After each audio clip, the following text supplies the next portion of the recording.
Hey, everybody, it's Tony George on the Monday Vegas beat, along with my colleague and esteemed friend, Mr. Scott Spreitzer, the post-mortem weekend review, college and pro football. Scott, how you doing, buddy? Doing well, man. I love it. Second year in a row, we just decided to take off this mid-September time of the year, and we ended up with a 10-3 premium weekend. So, in fact, Tony, it was great. We would have swept our college and pro football card if not for that damn pick six by Florida, which cost them the cover against LSU. Other than that, we won everything else. So this is when we started to go last year, and hopefully we're going to continue after this start over the weekend to be able to really kick it into gear and have a similar season. So hope you're doing well. Listen, I love you, Tony. Your team's 0-2, but you're still sporting the colors, yeah, man. And that's the way you got to be. You got to be behind your team, man. 5.5-point favorite this week on the road on Sunday night at the Giants. How with that offense, I have no idea. But we will start out with the NFL. And unfortunately, my weekend, I hit a 7-unit in college football with East Carolina. If anybody's not paying attention, Coastal Carolina is one of the worst teams in college football this year. And East Carolina's got themselves a quarterback. Easy winner there, 38-0, laying the 7.5. Went up almost to 9. But on Sunday, I got my rear end handed to me. Scott, when this show is over, I wanted to let you know, because we're friends, that I'm going to go ahead and check myself into St. Luke's Hospital here in Kansas City. And I'm going to talk to a brain surgeon about removing the part of my brain that made me think that the Dallas Cowboys could cover 5.5 against one of the worst teams in football, because that's what happened to me yesterday. I missed Jacksonville on the hook, hit a teaser. Miami gives up a huge special teams play. Just wasn't my Sunday. Yeah. We have them, obviously, but well, listen, real quickly, you called it here last Monday. You said Philly's looking like a 7-star. Yeah. And you know, that was good information for the people that were watching last Monday. That's why they ought to be watching every week, little tidbits like that. Well, and laying 5.5 on the road. The Giants just put up over 500 yards offense on Dallas's defense. Apparently, Jerry Jones put a memo in the locker room and said, "Don't worry, we don't need Micah Parsons. We'll just go ahead and give them 500 yards and try and win one in overtime every week." But this will get right to the NFL. Some interesting developments in the NFL. Minnesota's offense, absolutely anemic. Atlanta was a contest pick of mine. I think Penix is the real deal. I think Bijan Robinson's one of the better running backs in the NFL. I think that Pitts is going to shine with a good quarterback and a coordinator that likes to call some flares to the tight end. And London and Mooney are good. That's a good football team right there, Scott. Sure. But Minnesota, McCarthy's out. That's good news because Wentz is in. Also, Cincinnati took a hit. Joe Burrow hurt again, looking like 3 months. Going to have surgery on his toe. So a couple of big injuries there. And Minnesota, who they playing this week? What's that, Minnesota? Yeah. Let me punch it up real quick. Yeah, here. They were. I saw that they were like a 1 point or one point favorite, something like that.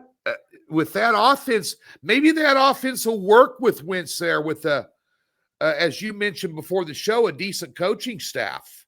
Yeah, they're a 2.5. Well, depends on where you shop. 2.5 point favorite, over Cincy.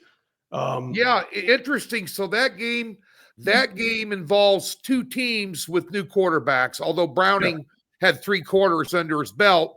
I mean, the only team you can throw 3 picks against when you're down and still beat is the Jacksonville Jaguars.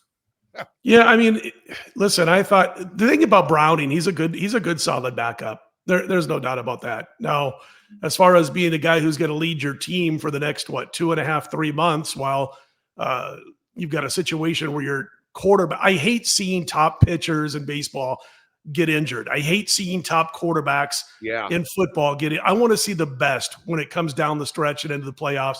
And that turf toe injury with Burrow. At first, it looked like an ankle injury, Tony, as I'm watching it live, and I'm thinking, Yeah. oh, crap. So then I hear he hurt his toe. He's going to be out the rest of the game. Okay, cool. Probably a couple of weeks from now, he's going to be okay. Then they see I've had turf toe, not because I was out playing football and got sacked by a 300-pounder, but I had turf toe, and it took 6 weeks at least just to feel about 80%. He's out for 2.5 months or so. But you're right. I mean, if you look at Cincy, they're very fortunate to be 2-0. At least Browning is coherent and knows a thing or two about having a quarterback in the NFL. But listen, the Jags had their chances. I mean, if Lawrence doesn't throw a pick, at a couple of times in the game, or they're driving, then they probably win that football game. The Jaguars, Tony, had 255 yards at halftime. And yet they can't separate. So there was one point where the Jaguars had a 212-90 yardage advantage. And that was at the injury to Burrow. You're up 212-90 in yardage, and you can't close the deal, and you can't separate yourself from the other team. And then Browning comes in even with all those picks and gets the win. But I do think it's going to be Vikings or nothing for me in this one. And I wouldn't have said that if J.J. McCarthy didn't get hurt and was out. Hate to see a guy get hurt, but if he would have been starting, I wouldn't have been on this game at all. But Carson Wentz with this coaching staff, a week to get ready, boy, it's either Minnesota or nothing for me this week. And I'm watching JJ. I have to real quickly, I'm going to read the stats from how he was in the one quarter against Chicago, the fourth quarter last week, and the rest of the season, which are 7 games. Fourth quarter against Chicago, and remember it's Chicago. Fourth quarter against Chicago, completion percentage 75%, touchdowns 3, interceptions none, passer rating 149.5. Other 7 quarters for Mr. McCarthy, 54% completion rate, no touchdowns, 3 picks, and a passer rating under 37. So I think J.J. McCarthy is, I don't know, he looks like a backup to me. You could spike the ball into the ground and get a passer rating of 37. Yeah. I mean, wow. Maybe he should have a couple of times. Speaking of passers, just your reaction.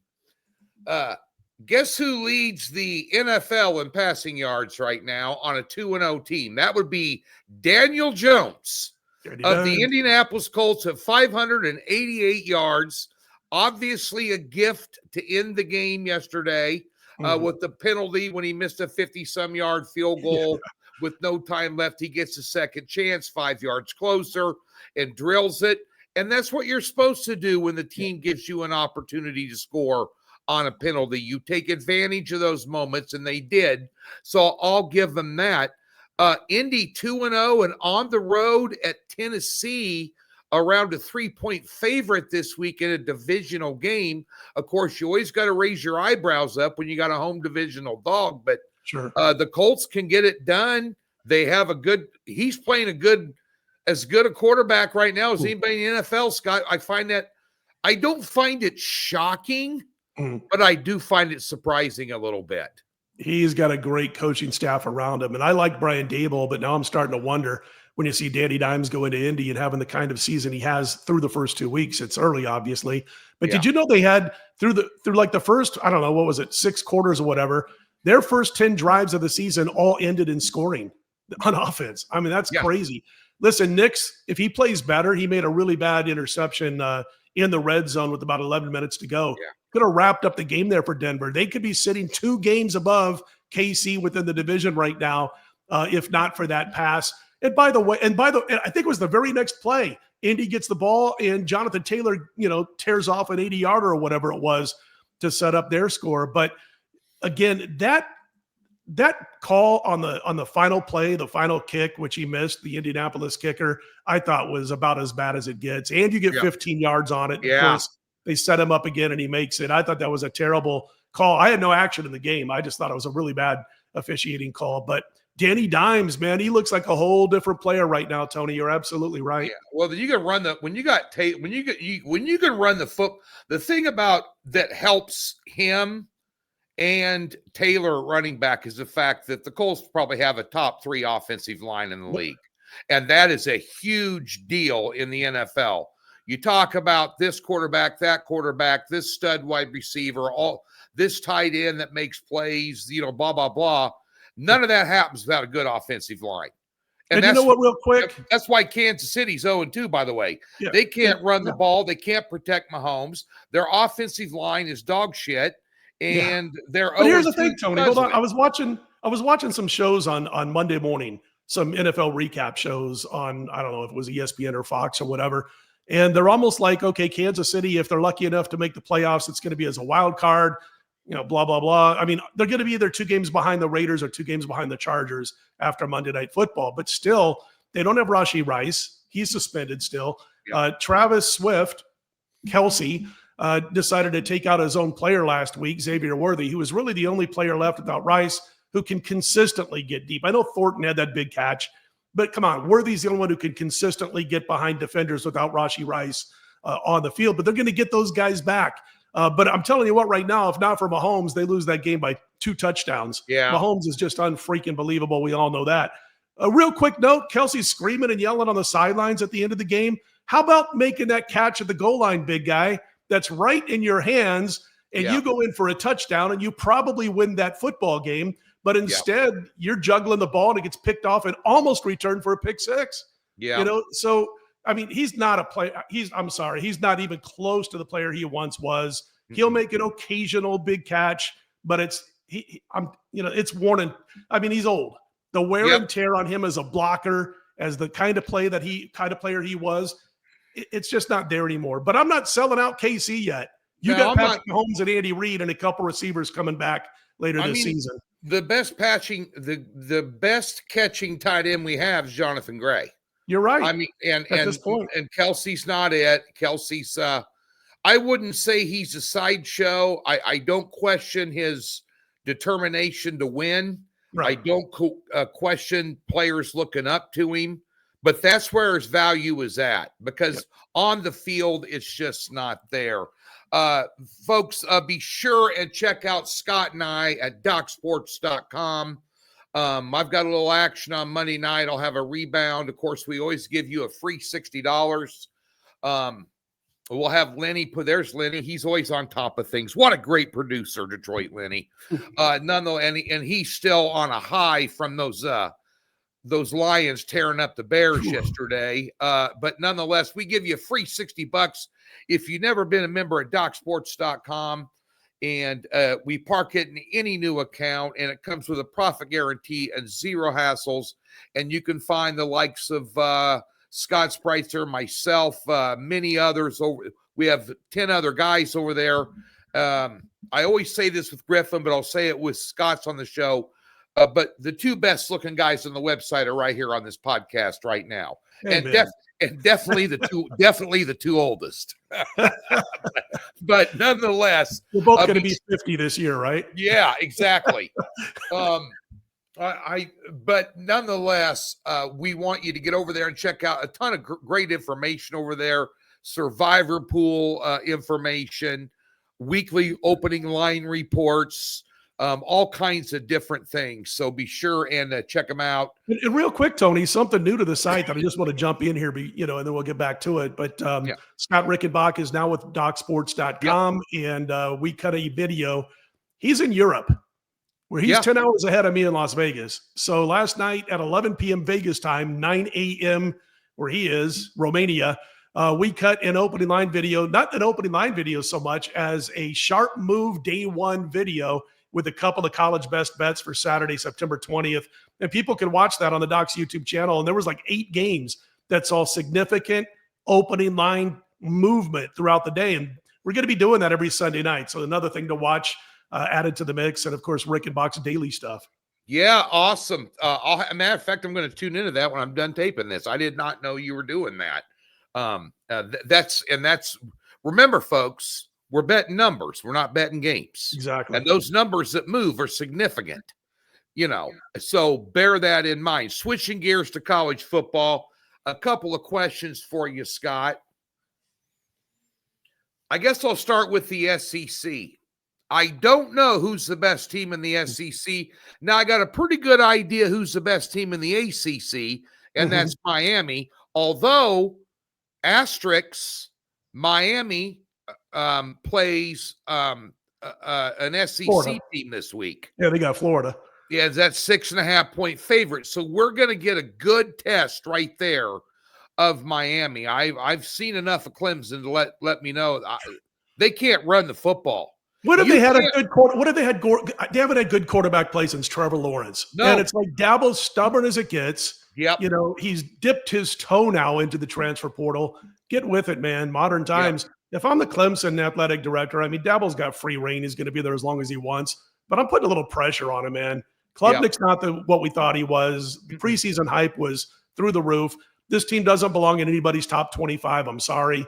Because of the offense, which is a shame because the defense is really, really good. It's like the Cleveland Browns of the NFL. I feel sorry for that defense. They're outstanding, but they've got zero offense, and that's Clemson right now.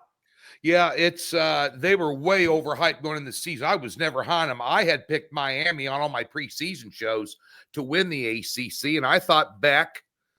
I speculated right. I didn't know for sure, but I saw him for 2 years there at Georgia just kick everybody's butt, and he had a bad year. Everybody has a bad year. I had a bad Sunday. You had a great Sunday. It happens, sure. But I had Miami picked to win the ACC anyway. I just thought they were better, especially up front, and they can run the football. In the SEC, I guess I'd ask you, if you had to take one right now and do a future, would it be Georgia, Texas, Bama, LSU, or now we got to bring Texas A&M into the fray? Yeah, we're going to watch Texas A&M a little bit closer after that nice last second win up in South Bend, 41-40. I want to see what that defense is all about. I want to watch them a couple of more games of the Aggies. As far as Alabama, I don't think they're as good as everybody thought before this season. I don't think they're as bad or the downfall is coming like everybody thought after that opening game loss that they suffered. And it was a pretty handily defeat by Florida State. But I don't think they're the best. I don't think A&M's the best, but I might change on A&M a little bit. Who'd you mention? LSU. Florida had its chances. It's 13-10. They throw a pick six in the second half, and that was that 20-10 final. Not sure about that LSU offense. I do love the defense. I'm going to go with Georgia. And, I mean, here's a couple of reasons why. They go into Tennessee, 110,000 screaming volunteer fans. They're down 21-7, and they never stop. Yeah. And they were able to come back and win that game like they did in overtime. I like Stockton, the quarterback. I think they only get better as the season progresses. So for me, then it's probably easy to say right now because we just saw them in that marquee matchup come from behind to win on the road. Georgia Bulldogs, as long as Kirby Smart's there, they're going to be 1 or 2 in the SEC. They've got all that nil money, a whole lot of donors coming in, which Alabama doesn't. I think we talked about that maybe last week. But, yeah, I mean, I got Georgia as 1A and then maybe Tennessee as 1. And we'll see if, maybe A&M can play enough defense to move into that mix. Alabama's going to be a player all season. There's no doubt in my mind, but they're not going to win the rest of their games. And Texas, oh my gosh, we got to check the DNA on Arch Manning. I mean, I don't pick on guys, but that arm angle he throws, he's missing guys by 5 yards. Yeah. Open 15 feet. I mean, he had touchdowns galore ready to happen against UTEP. Does UTEP have a player who would be recruited by Texas? And he's throwing the ball 15 feet over his receivers' heads. It's really scary to watch all the hype that came in on him, Arch.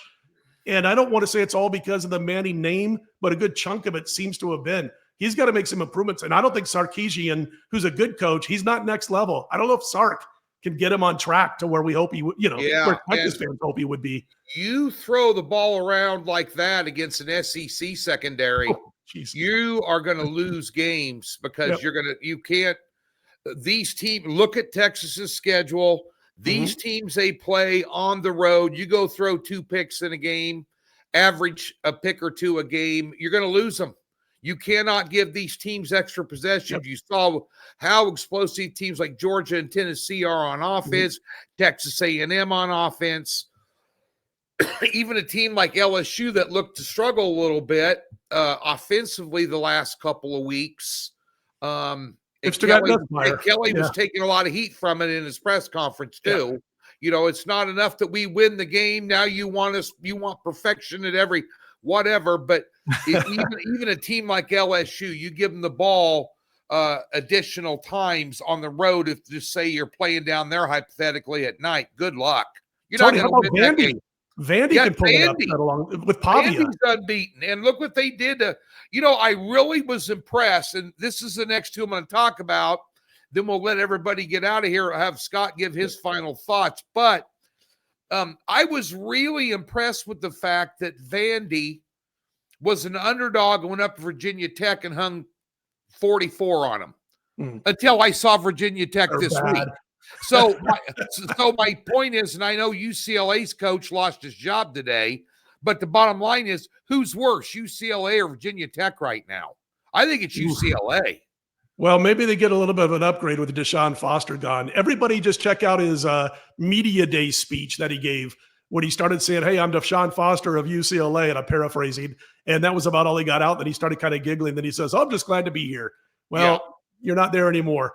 I'll say, I'm going to say right now, UCLA has the better roster. No doubt about that. I'm not shocking anybody, but, and maybe with a new coach, they'll be able to get things going. But man, Nico, whoever gave him that advice to transfer from Tennessee to UCLA, and Aguilar, who transferred from UCLA to Tennessee, looks like the real deal. He looks like he's born to run that Vols offense. Yeah, he is.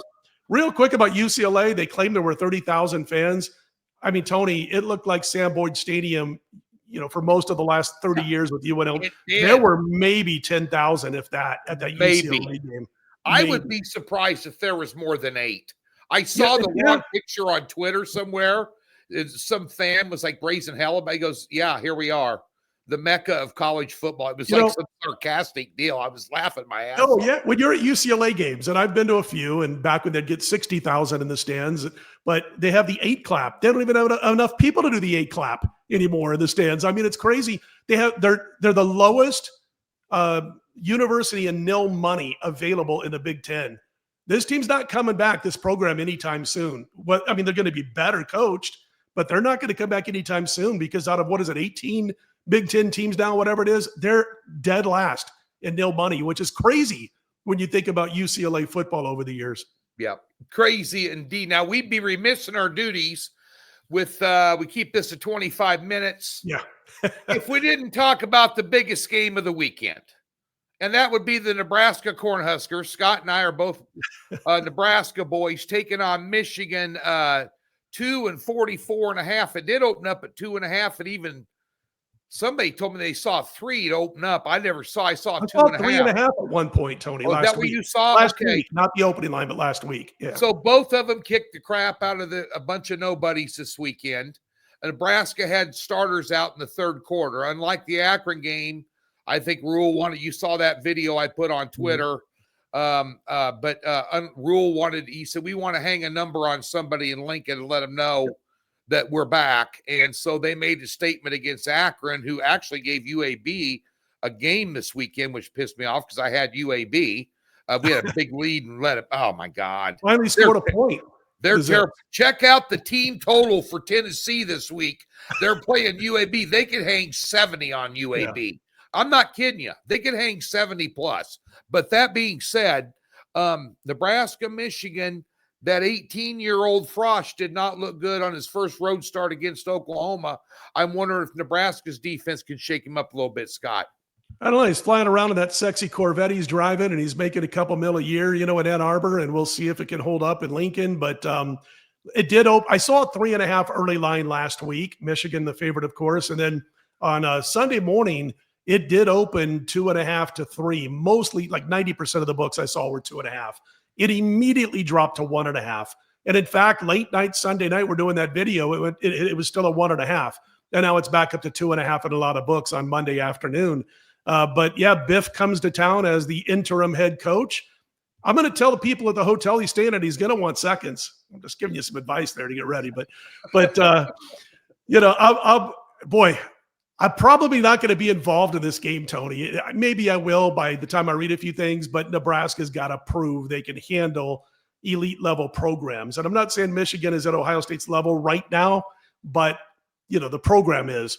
And so I want to see them be able to handle that. I do like the way Nebraska's got a killer instinct, but going up against Holy Cross, might as well have been going up against Houston Christian and before that Akron is not something that makes me think we're back. Not quite yet. Not yet. And I'll tell you something. all the pressure's on Nebraska here. This probably, in my opinion, and I'm going to the game. This, in my opinion, might be their biggest game in the last 15 years. We've got the coach.